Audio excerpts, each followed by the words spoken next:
महलों की रानी का कचरा का ससुराल। अरे ये क्या राजकुमारी अपर्णा, आपने तो अपना पूरा का पूरा कमरा कपड़ों से भर दिया है।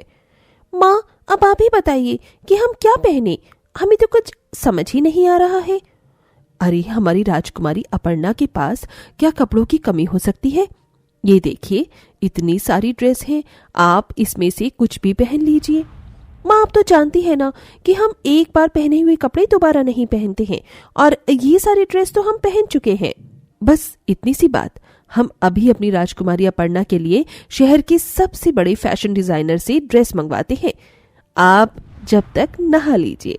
राजकुमारी अपर्णा जल्दी से शावर लेने के लिए जाती है। वहीं थोड़ी देर में शहर का सबसे बड़ा फैशन डिजाइनर खुद राजकुमारी अपर्णा के लिए ड्रेस लेकर आता है, जिसे पहनकर राजकुमारी अपर्णा जल्दी से तैयार होती है और अपनी बड़ी सी गाड़ी में बैठकर कॉलेज के लिए निकल जाती है।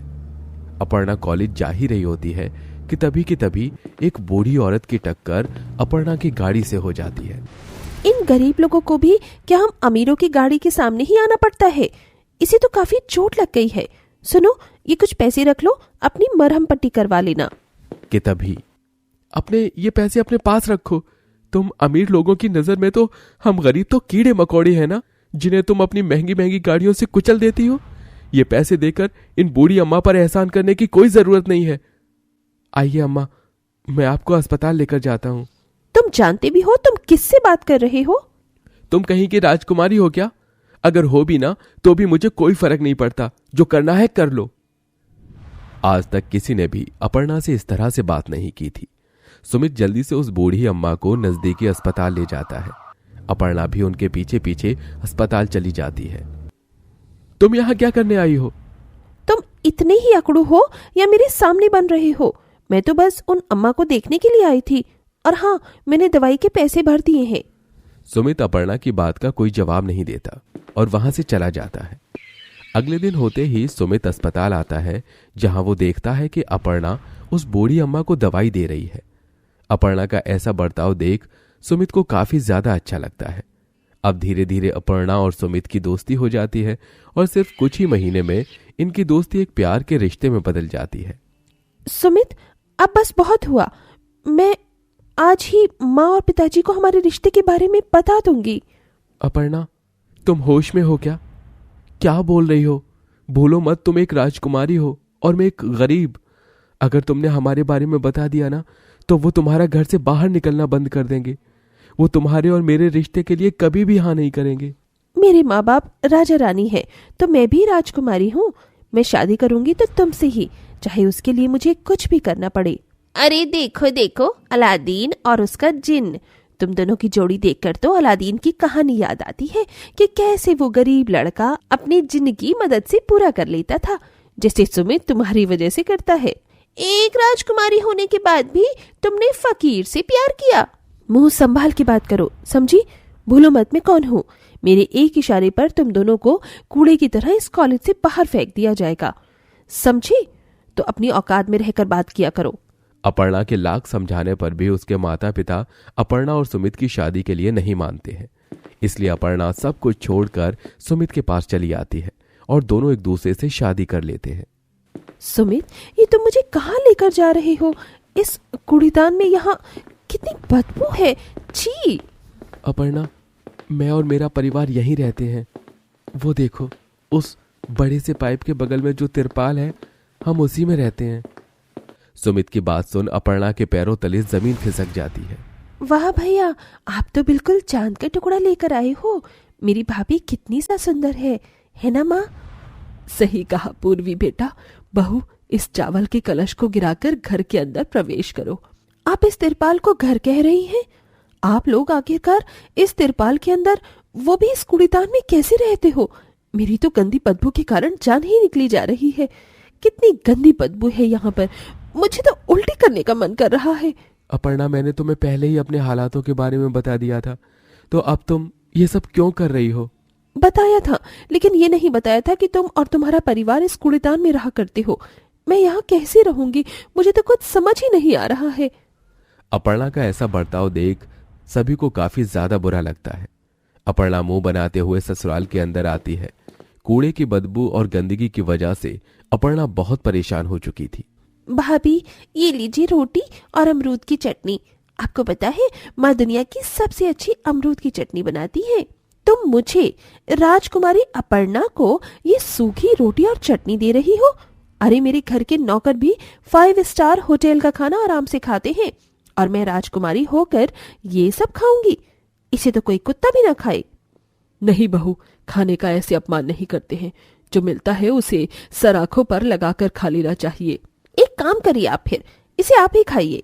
अपर्णा का जवाब सुन पूर्वी और सुजाता की आंखों में आंसू आ जाते हैं। अपने ससुराल की इतनी गरीबी को देख अपर्णा अपनी सास, नंद और पति से बिल्कुल भी अच्छा बर्ताव नहीं करती थी। घर के किसी काम में उनकी मदद नहीं करती है। झाड़ू, साफ सफाई और खाना बनाना सब सुजाता और पूर्वी ही करती और अपनी महलों की तरह ही अपर्णा अपने तिरपाल के ससुराल में पूरा दिन आराम करती। एक कचड़े वाली, कल तूने हमारा कचरा क्यों नहीं उठाया? कल मेरी तबीयत खराब थी, इसलिए मैं कल आपके मोहल्ले की तरफ नहीं आ सकी।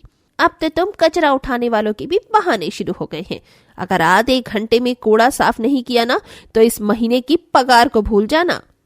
सुजाता की बेइज्जती करके वो औरत वहां से चली जाती है।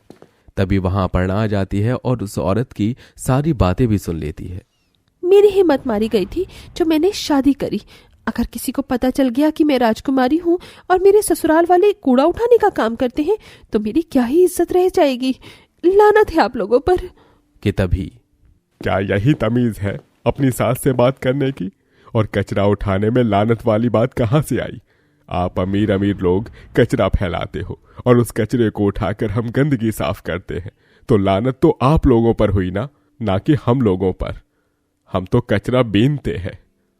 उस बूढ़े आदमी की बात सुन अपर्णा को अपने किए पर बहुत शर्मिंदगी महसूस होती है। इन्होंने जो कहा वो सही कहा। आप लोग तो गंदगी साफ करते हैं, उसके बाद भी हम लोग आपसे ऐसा बर्ताव करते हैं। माँ जी, अमीरी ने मुझे अंदर तक घमंडी बना दिया था, इसीलिए मैंने आप लोगों के साथ ऐसा किया। मुझे अपनी बहू को माफ कर दीजिए। बहू, तू ऐसे हमसे माफी मत मांग, तू तो मेरी बिटिया है। चल जल्दी से अपने आंसू साफ कर ले। अपने ससुराल वालों की ऐसी हालत देख और उनको कूड़ेदान में रहता देख अपर्णा को बहुत बुरा लगता था। इसलिए अब वो काम करने का सोचती है और अपर्णा को एक बड़े से घर में नौकरानी का काम मिल जाता है। ओहो, हमारी नई नौकरानी कौन है? ये तो राजकुमारी अपर्णा है ना?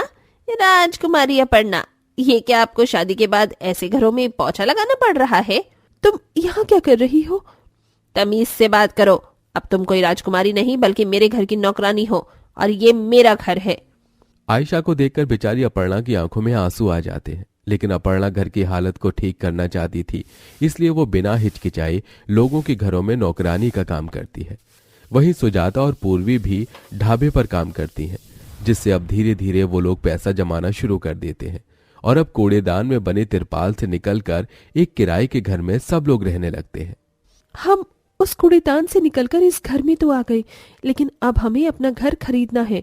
पूर्वी, तुम 12वीं तक पढ़ी लिखी हो तो तुम बच्चों को घर में ट्यूशन पढ़ा सकती हो। मुझे भी अब एक कॉल सेंटर की कंपनी में नौकरी मिल गई है। सुमित को भी एक अच्छे से मॉल में सेल्समैन की नौकरी मिल गई है। इसीलिए माँ जी, अब आपको नौकरी करने की कोई जरूरत नहीं है, आप बस आराम कीजिए। अपर्णा, सुमित और पूर्वी ये तीनों मिलकर कई महीनों तक मेहनत करते हैं और इतने पैसे जमा कर लेते हैं कि अब वो लोग अपना खुद का एक बड़ा सा और सुंदर घर खरीद लेते हैं। मुझे तो लगता था कि हम कभी भी उस कूड़ेदान से बाहर नहीं निकल पाएंगे और हमारी पूरी जिंदगी उस कूड़ेदान में ही निकल जाएगी, लेकिन बहू, सिर्फ तेरी वजह से ये सब कुछ हो पाया है। ऐसा नहीं है, ये सब हम सबकी मेहनत के कारण हो पाया है। मैं तो आप लोगों से नफरत करती थी, लेकिन आप लोगों के कारण ही मैं इंसानियत को समझ पाई। अपर्णा की बात सुन सुजाता अपर्णा को गले से लगा लेती है, जिसके बाद अब सब अपने खुद के घर में खुशी खुशी रहते हैं।